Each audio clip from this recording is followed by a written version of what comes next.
기쁨의 소식이고 저한테는 불행의 소식이 될지도 모르는 그 이야기, 오늘 아침에 비극적 사건이 하나 일어나서 그 얘기를 전하면서 말씀을 시작해 보려고 합니다. 오늘 아침 8시 20분에 우리 주보를 인쇄하려고 주보 온 거를 우리 인쇄팀에 다 보냈는데, 다 수정해 놓은, 다 수정해서 원고를 이미 보내놨는데 원고가 하나도 수정이 안 됐어요. 그래서 어떻게 된 일인가 뒤져봤더니 제 컴퓨터에서는 수정이 된 것으로 나오는데 이메일은 계속 안 나오는 거예요.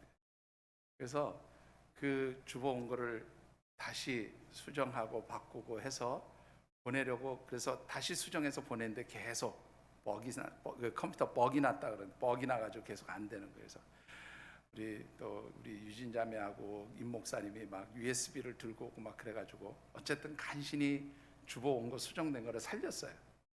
문제는 제가 오늘 아침 8시까지 다 정리해 놓은 설교 원고가 분명히 저장해놨는데 하나도 남김없이 사라져 버렸습니다. 제가 22년 우리 교회에서 목회를 하면서 설교 원고 없이 처음 올라와 봤어요. 제 손에 지금 설교 원고가 없습니다. 여러분들이 갑자기 기뻐하시는 걸 보니까 우리 목사님은 설교 원고가 없어서 설교가 짧아지겠구나, 그렇게 기뻐하실런지 박수까지 치시려고 그러네.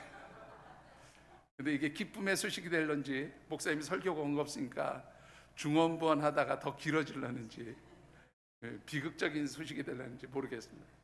제가 아침에 하나님 어쩌자고 이런 비극적인 일을 저에게 일어나게 하셨습니까? 제 컴퓨터가 좀 오래되긴 했어요. 그래서 바꿔야 되는데 교회 우리 각 부서나 또 우리 지금 영상실에 있는 컴퓨터도 오래돼서 제 거보다는 먼저 그쪽을 바꿔야 되지 않을까 그런 고민을 하고 있었는데, 결국 아침에 우리 지금 교회 학교 컴퓨터 2대, 영상실 제 컴퓨터 4대가 다 사실은 오래돼 가지고요, 그냥 완전히 다 맛이 갔어요. 그랬더니 제 컴퓨터는 그래도 괜찮은 줄 알았더니 오늘 아침에 제 것마저도 이제 드디어 사고가 터졌습니다. 그래서 주신 말씀 은혜대로 그냥 전하고 내려갈랍니다. 한 아이가 방학 중이어서 집에서 열심히 놀고 있습니다. 그러다가 잘못을 한 가지 했어요. 마침 휴가 때라서 집에 머물던 아버지가 그 아이의 잘못한 것을 바로 눈앞에서 보게 되었습니다. 평상시 아버지가 바빠서 자녀에게 무슨 야단을 칠 그런 시간이나 기회가 없었던 터라 아빠가 이 녀석 잘됐다, 이번 기회에 한번 따끔하게 야단을 좀 쳐야 되겠다. 아주 눈물이 쏙 빠지게 따끔하고 매섭게 야단을 쳤어요. 아이는 아빠가 그렇게 자기가 실수한 건데 그렇게 자기의 잘못을 덮어주지 못하고 따끔하게 매섭게 눈물짜게 한다고 속이 상해서 자기의 방문을 쾅 닫고 들어가서 나오지도 않습니다. 아빠와 엄마와 아이 세 사람 사이에 묘한 긴장감이 흐른 채 아이는 점심도 먹지 않고 저녁 때까지 시간이 흘러갔어요. 저녁 시간이 됐습니다. 엄마가 그래도 이 아이를 달래서 밥은 먹어야 되겠다 싶어서 문을 두드립니다. 누구야? 밥 먹으러 나오려무나, 빨리 나와라. 그러고는 아이를 불러냈어요. 점심도 먹지 않고 아빠한테 혼나서 그 속이 상해 있지만 배고픈 건 역시 어쩔 수가 없었거든요. 이 아이가 그냥 나갈까 말까 고민하다가 나왔어요. 이제 나와서 식탁에 앉으니까 엄마가 준비한 반찬과 국과 밥으로 이렇게 맛있는 식탁을 차렸습니다. 식탁이 다 차려지고 나서 아빠가 나왔어요. 아빠가 나와서 딱 아이에게 하는 말이, 오늘 너 아빠한테 야단 맞고 잘못했으니까 오늘 식사 기도는 네가 해. 그렇게 아빠가 이야기를 했습니다. 자, 이 아이가 어떤 식사 기도를 했을까라는 것이지요. 어떤 식사 기도 했을 것 같아요, 여러분들? 하나님 감사합니다, 기쁩니다 그랬을까요? 아니면 하나님 나 마음이 속상합니다 그랬을까요? 아침 가정 예배를 드리면서 시편 23편의 말씀을 묵상했습니다. 그래서인지 모르지만 이 아이의 식사 기도는 이렇게 시작되었습니다. 하나님, 사랑의 하나님 감사합니다. 제 원수의 목전 앞에서 저에게 맛있는 밥상을 차려주시고 저의 배고픔을 면하게 해주시니 참으로 기쁘고 감사합니다. 아빠가 아니라 뭐예요? 원수의 원수. 내 원수의 목전에서 밥상을 차려주시고 나의 배고픈 배를 채워주시려고 하니 기쁘고 감사합니다. 어떻게 생각하십니까, 여러분들? 이 아이가 하나님께 드린 그 기쁨은 하나님께서 주신 기쁨이었을까요? 아니면 아빠, 자기를 아주 매섭고 따끔하게 혼내킨 아빠에 대한 그 상한 마음, 그 감정을 기쁨이라고 하는 단어로 포장해서 아빠를 한 방 먹인 것일까요? 여러분들, 참 우리가 살고 있는 세상은 기쁨이라고 포장되어 있지만 실제로 기쁨이 아닌 일들이 너무나 많은 것 같습니다. 그래서 요즘 시대를 일부 전문가들은, 특히 사회학자나 심리학자들은 기쁨이 사라진 시대라, 웃음이 사라진 시대라 그렇게 이야기를 합니다. 자, 사람들이 묻습니다. 왜 웃음이 사라졌다고 말합니까? 왜 기쁨이 사라졌다고 말합니까? 우리 대한민국에 왜 기쁨이 사라졌습니까? 왜 웃음이 사라졌습니까? 무엇을 근거로 그렇게 이야기합니까? 물으니까요, 전문가들이 이렇게 얘기합니다. 여러분들 구봉서 씨, 배삼룡 씨 뭐 이런 분들 기억하십니까? 떠오르는 게 뭐예요? 웃으면 복이 와요. 예, 다 아시는군요. 우리나라가 웃으면 복이 와요라고 하는 그 프로그램, 코미디언들이 나와서 사람들을 재밌게 만들어주던 그 코미디 프로그램으로부터 시작해서 우리 2000년대 들어서는 흔히 말하는 개그 콘서트라고 하는 프로그램이 나왔어요. 1999년도부터 시작되어진 이 개그 콘서트라고 하는 프로그램이 여러분들 어떻습니까? 무려 20여 년 동안 방송이 되다가 2020년에 종방이 되면서 우리나라의 흔히 말하는 메이저 3개 방송사에서 코미디 프로그램 혹은 개그 프로그램이 사라졌다는 것이죠. 상징적이라는 거예요. 웃음이 사라진 시대다, 기쁨이 사라진 시대다, 그렇게 이야기를 합니다. 여러분들 어떻습니까? 여러분들 매일매일 기쁘십니까? 예, 아멘 소리가 별로 안 나오는군요. 사실 기쁨을 찾아보기 어려운 시대에 어떻습니까? 우리는 어떻게 기쁨의 삶을 살아야 할 것인가 라는 겁니다. 우리 8월에 묵상하는 말씀의 주제 같이 한번 읽어보실까요?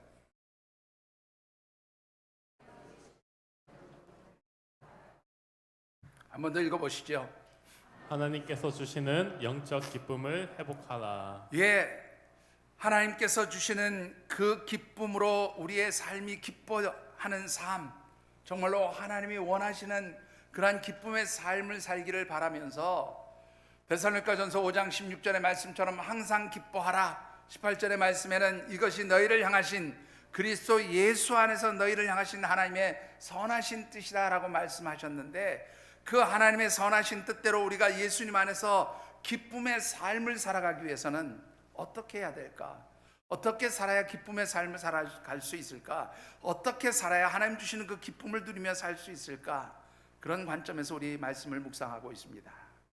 오늘 세 번째로 드리는 말씀은요, 하나님께서 주시는 웃음으로 여러분들의 삶을 기쁨의 삶으로 바꿔보라는 말씀 드리고 싶습니다.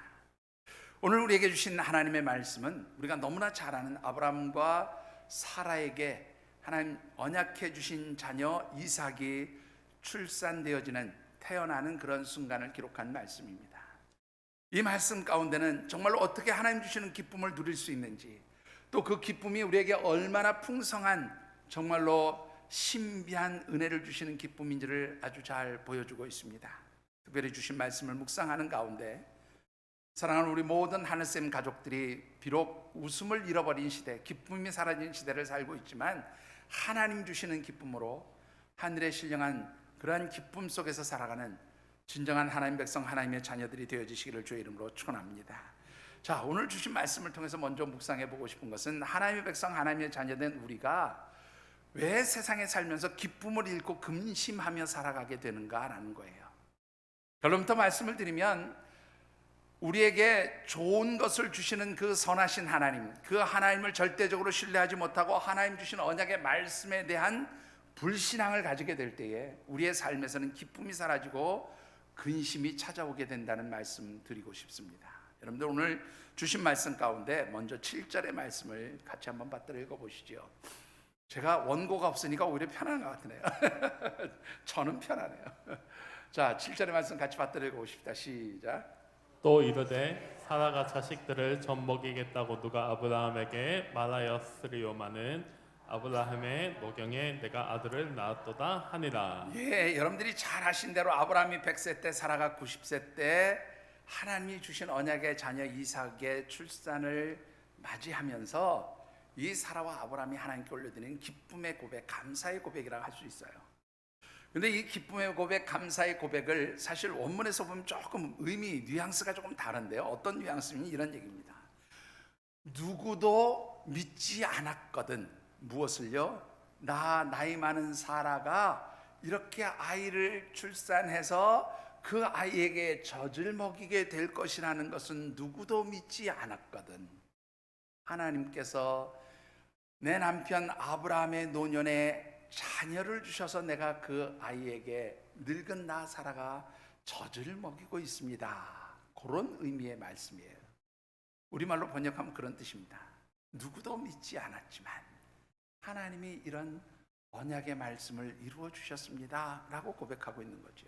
그런데요, 참 재미있는 것은 그 누구도 믿지 않았지만, 누구도 그렇게 이루어지리라고 생각하지 못했지만 이런 기적이 일어났습니다라는 말, 그 숨겨진 이면에는 어떤 뜻이 있었는가 하면, 누구도 믿지 못했어요? 아브라함과 나 사라 자신도 믿지 못했습니다, 그 말이에요. 하나님이 언약의 말씀을 주셨지만, 하나님이 우리에게 축복의 자녀로 그렇게 하나님께서 약속하신 자녀를 주겠다고 말씀하셨지만 아브라함도 나도 그 약속을 믿지 못했었습니다, 그렇게 고백하고 있는 거예요. 근데 여러분들 한번 보시죠.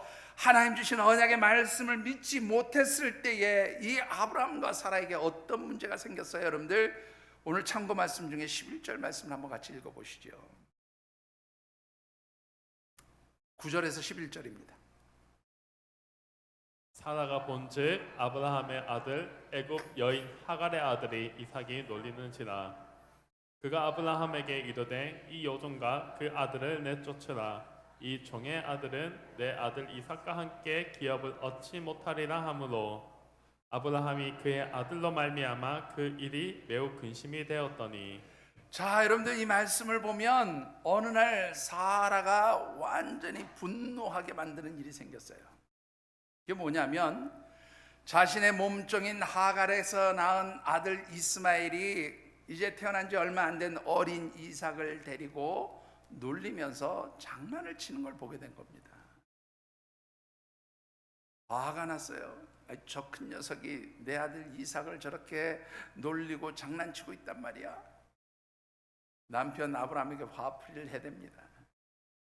저 이스마엘, 쟤는 당신의 기업을 우리 아들 이삭과 함께 나눌 수 없는 그런 아들이요, 그러니 내어 쫓으시오. 아이들의 장난과 또 이 이삭을 놀리는 그 모습이 아브라함과 사라 사이의 갈등으로 나타났어요. 그리고 그 아브라함과 사라 사이의 갈등이 결국 아브라함에게는 뭐가 됐냐면 근심이 되었다, 그렇게 말합니다. 여러분들 어떻게 생각하십니까? 이 아브라함과 사라의 근심, 표면적인 이유로는 바로 이스마엘이 이삭을 놀리고 장난치고 그렇게 한 것에서 시작되어진 것처럼 보여요.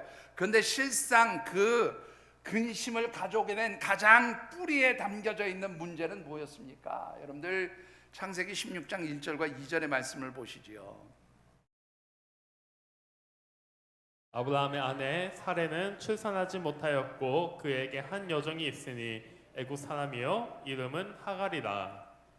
사레가 아브라함에게 이르되 여호와께서 내 출산을 허락하지 아니하셨으니 원하건대 내 여종에게 들어가라. 내가 혹 그로 말미암아 자녀를 얻을까 하노라 하매 아브라함이 사레의 말을 들으니라.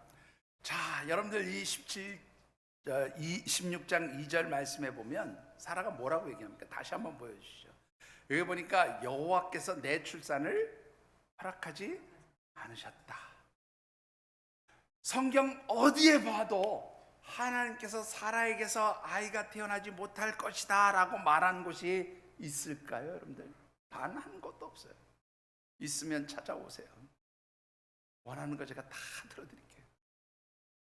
하나님이 너 출산하지 못할 거야, 너를 통해서 내가 약속의 자녀를 주지 않을 거야 라고 말하신 적이 한 번도 없어요. 그런데 사라는 하나님의 약속, 하나님의 언약이 이루어지지 않는다는 그 단 하나의 이유 때문에 하나님을 불신하기 시작합니다. 그리고는 그 하나님을 자기의 생각대로 측정합니다. 하나님이 나에게 출산을 허락하지 않으셨어.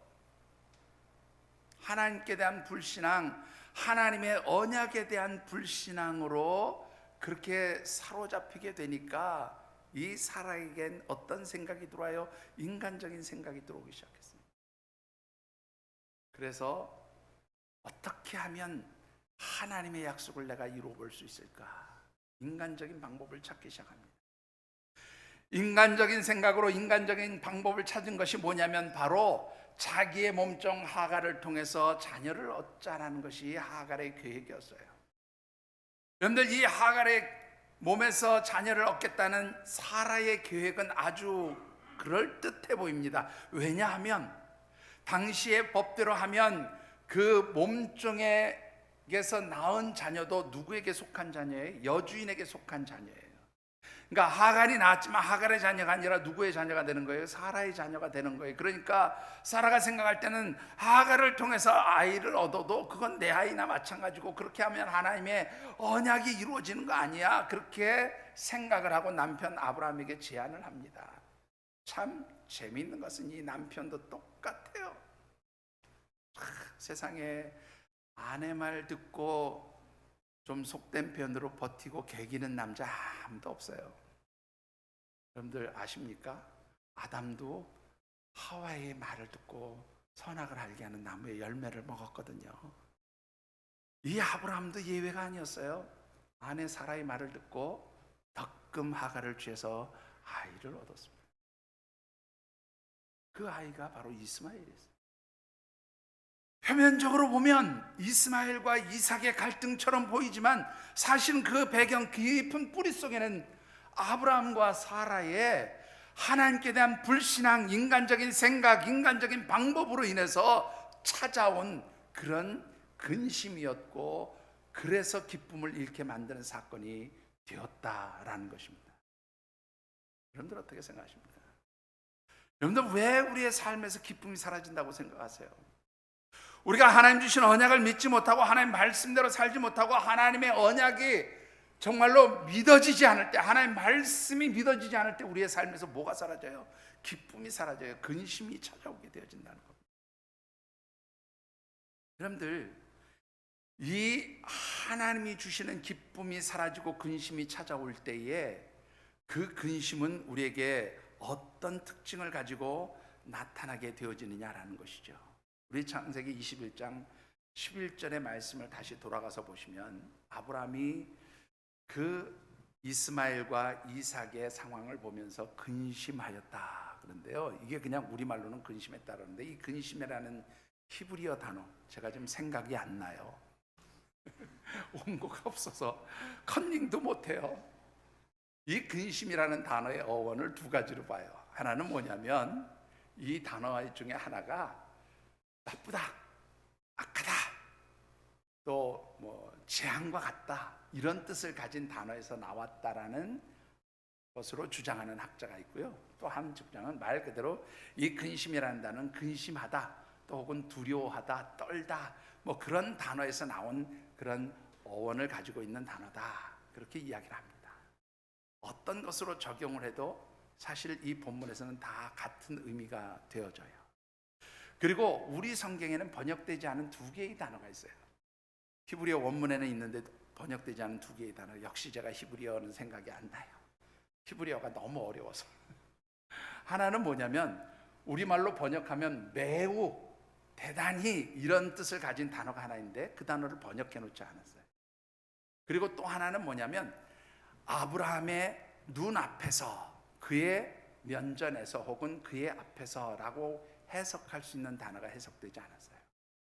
그래서 이 말씀까지 다 포함해서 이 11절의 말씀을 다시 번역하면 무슨 뜻이 되는가 하면, 아브라함의 눈앞에서 이삭과 이스마엘이 그 갈등하는 모습을 본 그 아브라함의 마음, 그의 눈에서 그들의 갈등이 무엇으로 보였어요? 앞으로 큰 재앙과 악한 일을 만들어내게 할 것처럼 보여지는 그런 느낌을 받아서 아브라함이 심히 두려워 떨었다, 그런 뜻이에요. 여러분들, 하나님이 주신 기쁨을 잃어버리면 어떤 상태가 돼요? 두려움이 찾아와요. 하나님 주신 기쁨을 잃어버리게 되면 하나님의 약속을 믿지 못하고 인간적인 방법, 인간적인 생각대로 무엇인가를 행하며 그것을 이루려고 할 때 거기에는 뭐가 찾아와요? 기쁨이 아니라 두려움과 그리고 재앙과 같은 비극적 상황들이 펼쳐지고 그것이 곧 누구에게요? 자신들에게 아픔을 주는 사건이 되어진다, 그런 말입니다. 사랑하는 성도 여러분, 여러분들이 무엇을 계획하시고 준비하시든지 먼저 하나님 뜻에 합당한 것인가? 이것이 하나님의 방법인가? 하나님이 기뻐하시는 일인가? 이것을 먼저 생각해 볼 수 있는 그런 우리 믿음의 가족들이 되어주시기를 주의 이름으로 축원합니다. 하나님 신뢰하지 못하고 하나님께서 주신 언약의 말씀을 붙들지 못하고 내 생각, 내 방법, 인간의 생각, 인간의 방법대로 무엇인가를 하려고 할 때 우리는 기쁨을 잃어버리고 그런 우리의 삶에 찾아오는 것은 아주 비극적인 근심이다, 그 말입니다. 여러분들, 그러면 이런 질문을 한번 던져보죠. 아브라함과 사라에게는 기쁨이 없었을까라는 거예요. 아브라함과 사라의 생애에는 그러면 기쁨이라는 것은 전혀 존재하지 않았을까? 웃음이라는 것은 존재하지 않았을까? 그런 얘기인데요. 여러분들, 창세기 17장 17절과 그리고 18장 13절 말씀을 우리 한번 같이 읽어보겠습니다. 우리 아브라함이 17절입니다. 아브라함이 엎드려 웃으며 마음속으로 이르되 100세 된 사람이 어찌 자식을 낳을까? 사라는 90세니 어찌 출산하리요? 하고 여호와께서 아브라함에게 이르시되 사라가 왜 웃으며 이르기를 내가 늙었거늘 어떻게 아들을 낳으리요? 하느냐. 자, 여러분들 이 말씀 보시면 아브라함도 웃었고 사라도 웃었어요. 어떤 상황에서요? 하나님께서 약속의 자녀를 주시겠다 그랬더니 아브라함은 뭐라고 그러면서 웃어요? 아이고, 내가 100세고 사라, 내 아내 사라는 90세인데 무슨 이 나이에 애를 가져. 그러고 웃었어요. 사라 역시 같은 웃음을 웃었죠. 여러분들, 여기서 웃음이라고 하는 단어는요, 원문에는 차크라고 하는 히브리어 단어를 써요. 이거 하나 기억나네요. 이 차크라는 단어가 평상시에 쓸 때는 정말 기쁨을 나타내는 웃음으로 그렇게 보여질 수 있어요. 그런데 오늘 본문에서는 전후 문맥을 통해서 보면 이 기쁨이 기쁨의 웃음이었을까요? 아니면 아이고 참 그냥 냉소적인, 하나님 참 뭐 그 말도 안 되는 소리를 하세요, 그러고 하나님을 향해서 좀 조롱하며 비웃는 듯한 웃음이었을까요? 전자입니까? 후자입니까? 후자인 거 분명하죠. 여러분들이 뭐 우리 한글을 읽어보시면 다 똑같은 얘기지만 하나님, 이게 말이 안 돼요. 일종의 비웃음입니다. 냉소적인 웃음이라 그렇게 표현을 할 수가 있죠. 그런데 여러분들, 이 냉소적인 웃음은 진정한 기쁨, 진정한 웃음이 아니라고 하는 것이죠. 아주 재미있는 연구가 하나 있습니다. 2014년 5월 28일. 제가 머리가 좋아요. 다 외우고 있는 거. 2014년 5월 28일 핀란드에 있는 동부대학이라고 하는 곳에서 학자 이름은 생각이 안 나네요. 한 학자가 재밌는 발표를 했어요. 그게 뭐냐면 평소의 삶이 냉소적인 삶을 살아가는 사람이 그 생애 속에서 치매에 걸릴 확률이 얼마쯤 되느냐 하는 걸 연구한 아주 그런 재미있는 연구가 있습니다. 이 연구는요, 평균 나이 71세 된 어르신들, 노인들을 대상으로 해서 620명을 대상으로 해서 8년간 추적 조사를 했어요. 그런데 세 그룹으로 나눴습니다. 622명을 세 그룹으로 나눠서 A그룹 아주 냉소적인 사람, B그룹 중간 정도 냉소적인 사람, C그룹 그래도 뭐 그냥 뭐 그런 때도 있지만 그래도 냉소적이기보다는 그래도 늘 이렇게 좀 웃으면서 사는 사람, 진짜 웃으면서 사는 사람, 세 그룹으로 구분을 해가지고 8년 동안 성격 테스트와 함께 8년 동안 추적 조사를 했어요. 어떤 결과가 나왔을까요, 여러분들? 냉소적인 사람은 그렇지 않은 사람에 비해서 치매에 걸릴 확률이 3배가 높대요. 왜 그럴까요? 왜 냉소적인 사람은 치매에 걸릴 확률이 높을까요? 심리학자들은 이렇게 얘기합니다. 냉소적이라고 하는 것은 3가지의 특징을 가지는 것이다. 성격상 첫 번째는요, 어떤 특징을 가지냐면 냉소적인 사람의 마인드는 항상 부정적인 마인드래요. 긍정적으로 생각하지 않고 항상 부정적으로 바라본다는 거예요. 무엇을 봐도 부정적으로 얘기한다는 거예요. 그러니까 부정적인 것은 기쁨이 없는 거죠. 그렇죠? 자, 그런가 하면 냉소적인 사람의 두 번째 특징은 뭐냐면, 예를 들어서 누군가가 어떤 조크를 나한테 했어요. 한번 웃자고 한 얘기해요. 그러면 쉽게 하하하하 웃고 끝날 수 있잖아요. 그런데 이 냉소적인 사람들은 그 쉽게 웃자고 한 그걸 어떻게 받아들여요? 스트레스로 받아들인다는 거예요. 그러니까 어떻게 해요? 본인을 굉장히 힘들게 만든다는 거죠. 남들은 그냥 우리가 웃자 한번, 그럴 수 있잖아요. 예? 오늘 목사님 뭐 머리가 이상해요 뭐 한번 그런 얘기할 수 있죠. 웃을 수 있잖아요. 그죠? 그런데 그것 자체를 스트레스 받는다. 냉소적인 사람의 특징이에요. 세 번째는요, 냉소적인 사람은 어떤 특징을 가지냐면 굉장히 고집불통적인 성격을 가지고 청개구리적인 성격을 가진대요. 그래서 누가 이렇게 하자, 다른 사람들이 이렇게 하자 그러면 자기만 아니요 그러고 반대한다는 거예요. 청개구리처럼. 그리고 자기의 주장을 절대 꺾지 않는데요. 그러니까 더불어서 살아가는 삶이 불가능한 거죠. 그러니까 늘 외로운 거예요. 외로우니까 어떻게 해요? 기쁨이 없는 거죠. 그런데 우리가 이왕 웃으며 사는 것, 하나님 주시는 기쁨, 하나님 주시는 웃음으로 살아가시게 되기를 주의 이름으로 축원합니다. 여러분들, 정말로 이 아브라함과 사라처럼 그렇게 냉소적인 웃음을 갖게 되면 삶이 고단해지는 거예요. 기쁨이 사라지는 거예요. 자, 그렇다고 한다면 우리가 그 하나님 주시는 기쁨, 하나님께서 주시는 웃음을 회복해서 정말 우리의 삶이 기쁨의 삶이 되기 위해서 우리는 어떤 영적 태도를 가지고 살아야 될까라는 겁니다. 오늘 본문 말씀 2절의 말씀을 먼저 한번 같이 읽어보십시다. 2절입니다. 사라가 임신하고 하나님이 말씀하신 시기가 되어 노년의 아브라함에게 아들을 낳으니. 자, 여기에 보시면 사라가 임신하고 하나님이 무엇하신 시기? 말씀하신 시기. 하나님이 예정하신 시간, 하나님이 정해놓으신 때가 되어서 사라가 출산을 했다 그런 말이에요. 여러분들, 이 사라가 하나님의 예정하신 때와 시간까지 얼마나 오랜 시간을 기다려야 했을까요, 여러분들? 여러분들이 잘 아신 대로 아브라함이 갈대아 우르 땅에서 하나님의 택함과 부르심을 받습니다. 그리고 그 택함과 부르심을 받을 그때 하나님 주신 언약이 뭐냐면, 자, 너는 내가 지시할 땅으로 가라. 그리하면 너와 네 후손에게 그 땅을 주리라. 그리고 너와 네 후손을 하늘의 별과 같이 바다의 모래알과 같이 많게 하겠다. 그리고 내가 너와 네 후손을 복의 근원이 되게 하겠다라고 하는 약속을 주셔요. 여러분들, 너의 후손이 하늘의 별과 같이 많게 하겠다. 너의 후손들이 그 땅을 차지하게 하겠다. 너와 내 후손이 복의 근원이 되겠다라는 이 말씀 가운데는 뭐가 전제되어 있는 거예요? 자녀를 주시겠다는 약속이 전제되어 있었던 거예요. 아브라함이 갈대아 우르 땅에서 이 약속을 받을 때의 대략 나이가 75세 정도로 추정합니다. 그럼 몇 세에 이삭을 낳았어요? 100세에 이삭을 낳았어요. 그러면 이 약속이 이루어지기까지 무려 몇 년의 시간이 걸린 겁니까? 25년 정도의 시간이 걸린 거예요.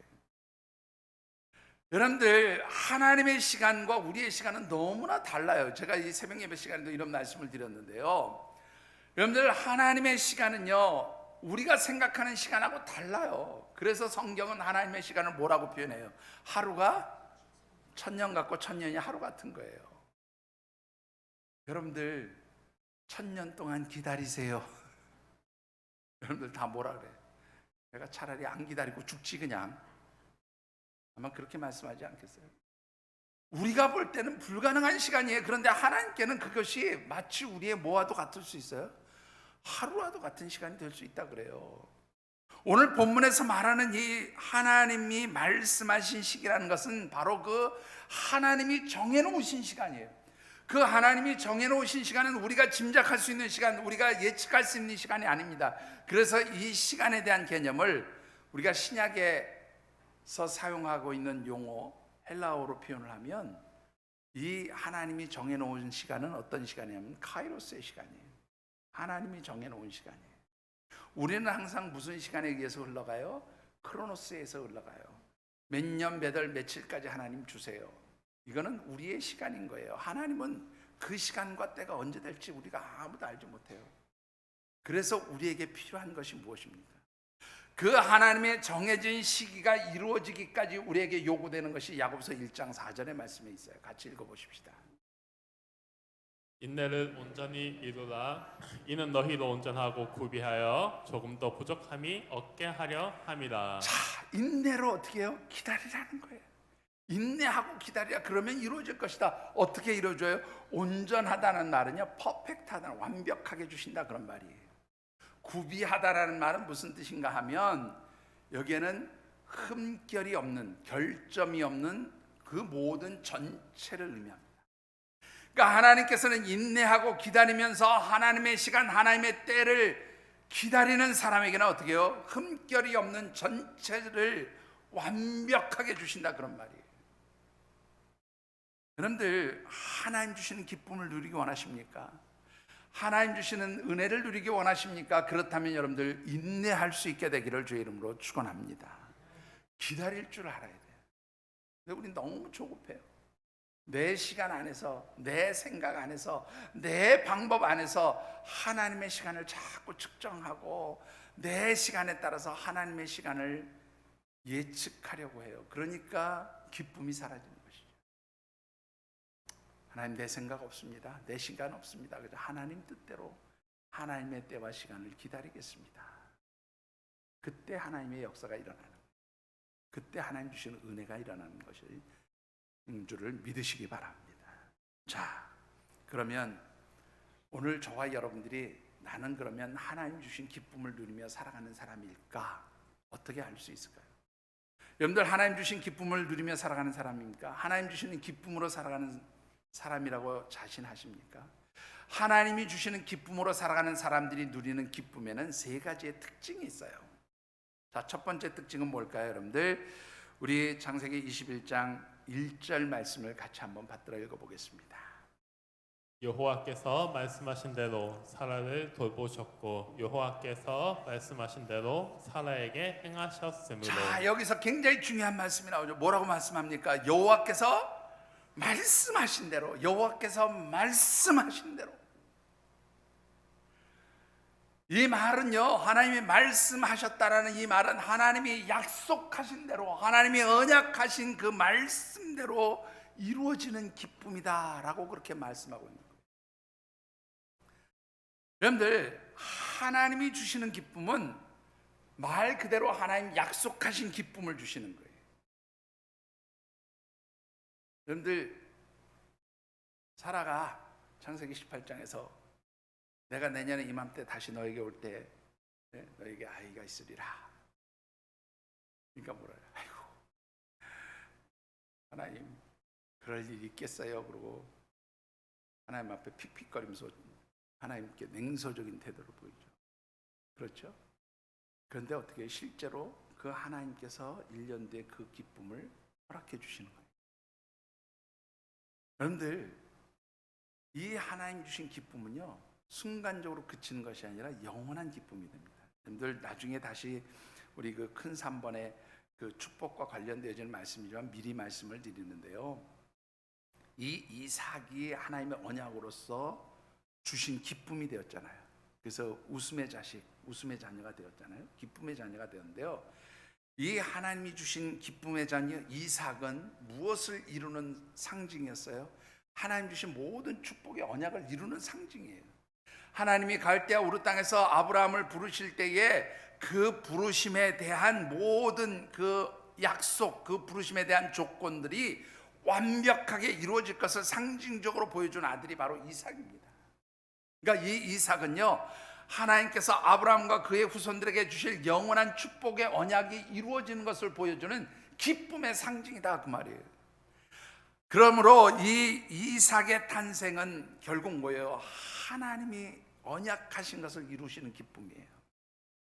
여러분들이 하나님 주시는 기쁨은 어떤 기쁨인지 아십니까? 세상에서 주는 기쁨은 일시적인 기쁨이에요.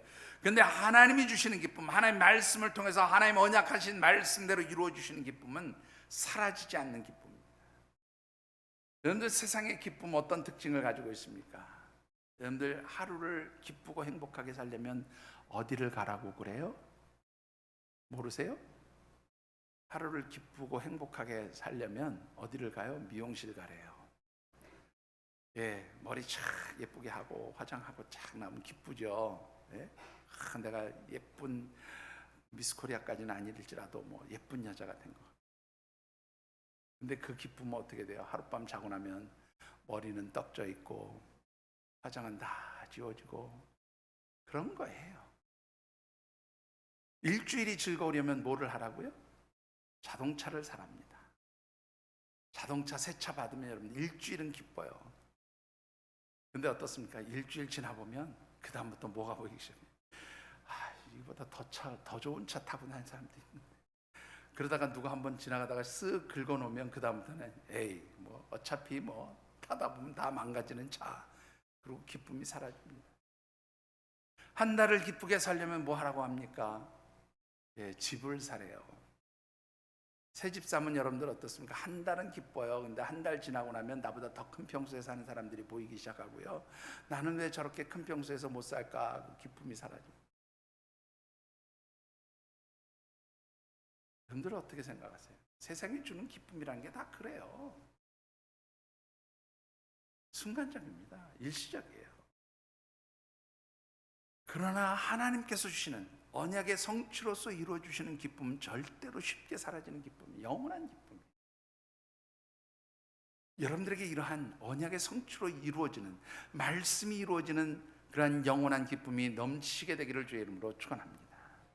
두 번째 기쁨은요, 불가능을 가능하게 만드는 기쁨이에요. 여러분들 7절 말씀을 다시 한번 받들어 읽어보시죠. 또 이르되 사라가 자식들을 전 먹이겠다고 누가 아브라함에게 말하였으려면은 아브라함의 노경에 내가 아들을 낳았도다 하니라. 예, 다 믿지 않았어요. 다 믿지 않았는데 하나님이 그 불가능한 것을 가능하게 만들어 주셔서 기쁨이 됐다, 그 말이에요. 여러분들, 비슷한 사건이요, 요한복음 2장에 보면 갈릴리 가나 혼인잔치 집에서도 일어납니다. 여러분들, 그 갈릴리 가나 혼인잔치 집에 비극적 사건이 벌어졌어요.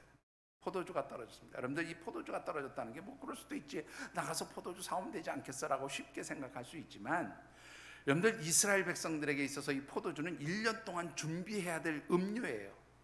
포도가 나오는 철에 좋은 포도를 따서 포도주를 담그고 그것을 1년 동안 음료로 사용해요. 그리고 특별히 결혼식이 있다 예정하면 그 물 대신 사용하는 포도주를 미리 좀 더 많은 양을 준비합니다. 그러니까 1년 전부터 준비하지 않으면 이 포도주가 준비될 수 없는 그런 상황인 거예요. 그런데 잔치집에서 포도주가 떨어졌네요. 이 포도주가 떨어졌다는 말은 우리 결혼식에 하객들을 불렀어요. 하객들이 축하합니다. 봉투 하나씩 들고 다 왔는데 죄송합니다. 오늘 식사가 부족해가지고 그냥 가시지요. 그렇게 얘기하는 것과 똑같아요. 물론 아이고 그래요, 좋은 날 많은 분들이 오셔서 축하해 주다 보니까 식사가 모자랐군요. 그리고 이해하면서 넘어가면서도 사람들은 속으로 꽁시렁거려요. 무슨 사람이 이게 정성스럽지 못하게 말이지, 돈 아낀다고 그냥 넉넉하게 대접하지 말이야, 이게 쫀쫀하게 그렇게 했다고 막 그러면서 꽁시렁거리고 가요. 그런 것과 똑같은 거예요. 이 이스라엘 백성들에게 있어서 포도주가 떨어졌다는 것은 아주 그 예의에 어긋나는, 하객들에게 굉장히 불성실하게 대하는 그런 의미가 있는 사건입니다. 그런데 여러분들 어떻게 됩니까? 그런 상황에서 포도주를 다시 만들어 올 수도 사올 수도 없는 불가능한 비극적 사건이 벌어진 거예요. 그런데 거기에 누가 계셨어요? 하나님의 아들 예수 그리스도께서 함께 하실 때에 그 비극적인 사건, 불가능한 비극적 사건이 무엇으로 바꿔요? 가능한 사건으로 바뀌어요. 그래서 그 주님이 바꿔주신 포도주를 맛보았을 때 잔치에 있는 사람들이 뭐라고 그래요?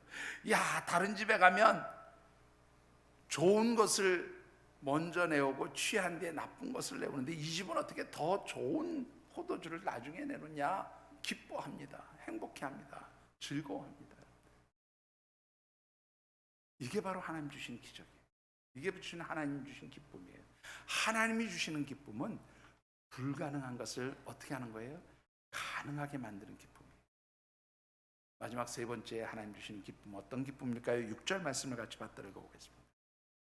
사라가 이르되 하나님이 나를 웃게 하시니 듣는 자가 다 나와 함께 웃으리로다. 듣는 자가 누구와 함께? 나와 함께 웃으리로다. 세상의 기쁨은요, 누구만 좋으면 끝나요? 나만 좋으면 끝나요. 하나님이 주시는 기쁨은 더불어서 함께 누리는 기쁨이에요. 나만 누리는 기쁨이 아니라 내 주변 사람들이 함께 누리는 기쁨이에요. 하나님이 주시는 기쁨은 누구 하나를 위해서 주시는 기쁨이 아니라 모두를 기쁘게 하는 기쁨이에요. 그래서 하나님 주시는 기쁨은요, 그 기쁨의 양이 점점 더 어떻게 해요? 풍성해지는 특징이 있다는 사실입니다.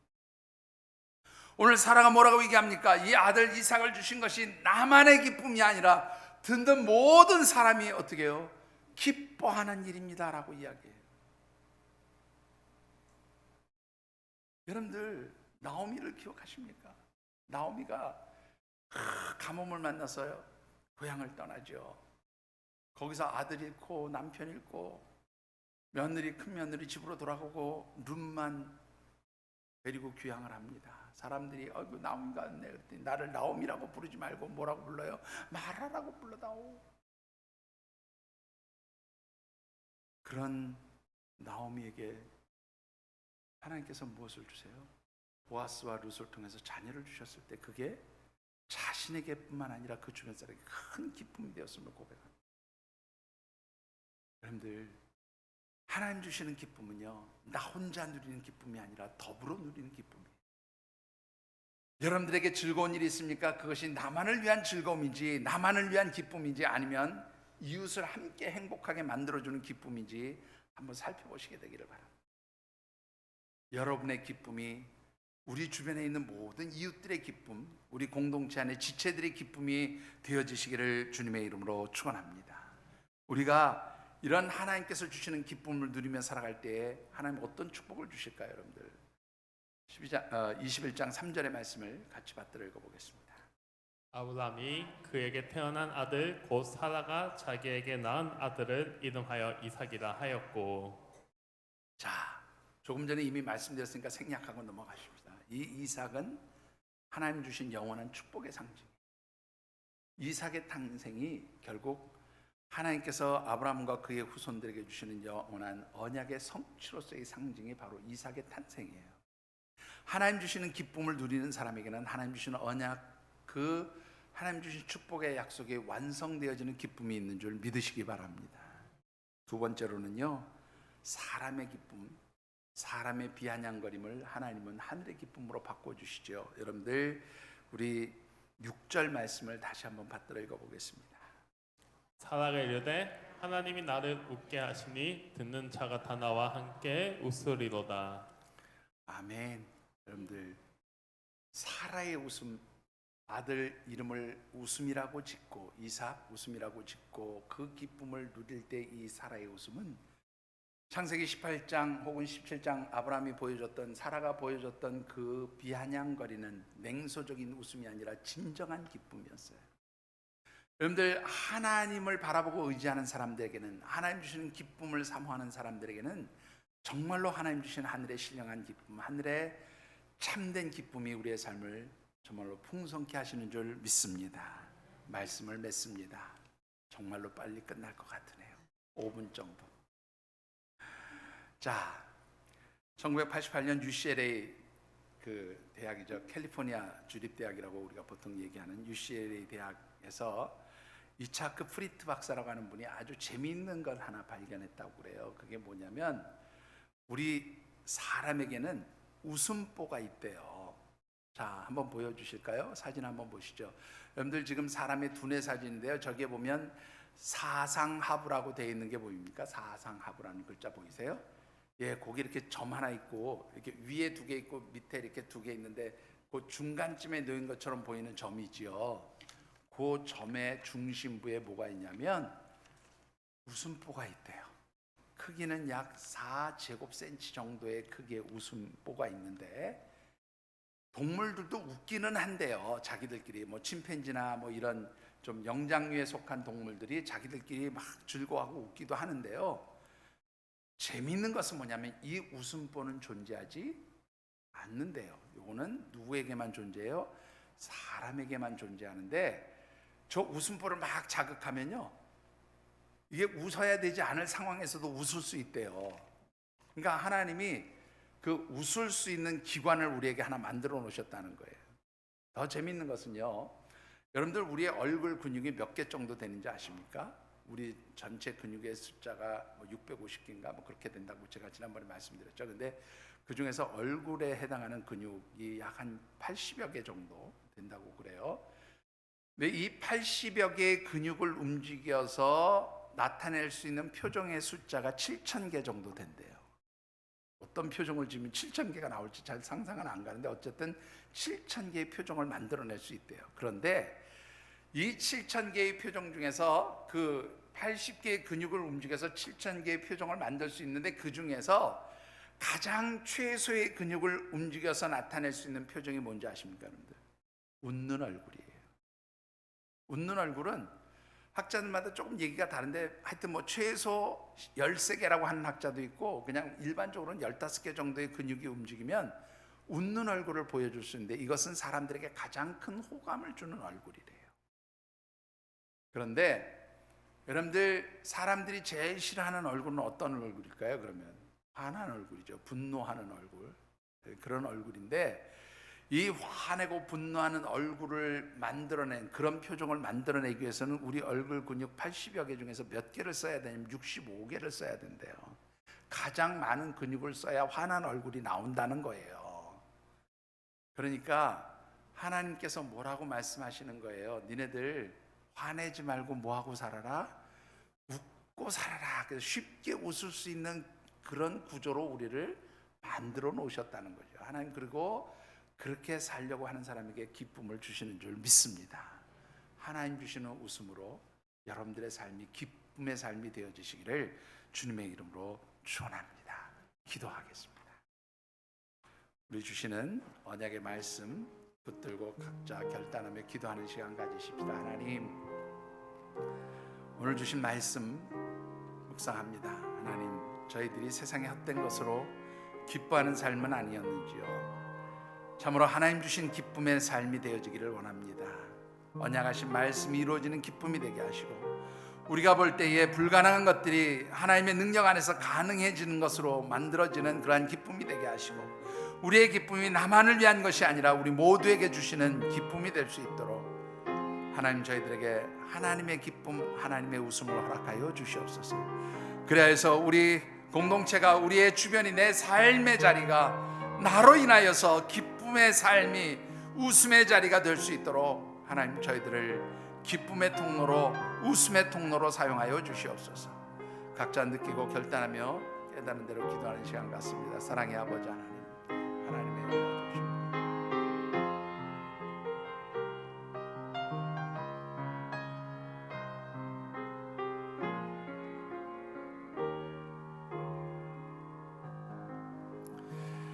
하나님 감사합니다. 참으로 기쁨이 사라진 시대, 웃음을 찾아볼 수 없는 시대 속에 살지만 하나님의 자녀된 하나님의 백성된 저희들에게는 하나님 주신 하늘의 신령한 기쁨이 있는 줄 믿습니다. 하나님 바라보고 의지하면서 하나님 주신 언약의 말씀을 절대적으로 신뢰하고 기다리면서 하나님 주시는 그 기쁨을 누릴 수 있는 저희들 되게 하여 주시옵소서. 하나님 참으로 힘들고 어려운 세상 속에 살지만 인내하면서 하나님 기쁨을 사모할 수 있게 하시고 그래야 할 때 하나님 우리에게 주시는 기쁨이 참으로 언약의 말씀대로 이루어지는 기쁨이 되게 하시고 불가능함을 가능함으로 바꿔주시는 기쁨이 되게 하시고 나 혼자만의 기쁨이 아니라 더불어서 함께 누리는 기쁨으로 우리 삶의 주변이, 내 가정, 내 이웃, 내가 속한 영적 공동체, 내 삶의 자리 주변이 기쁨과 웃음으로 가득 찬 복된 삶이 되게 하여 주시옵소서. 도우시기를 간절히 소원하오며 예수님 이름으로 축복하며 기도드리옵나이다. 아멘.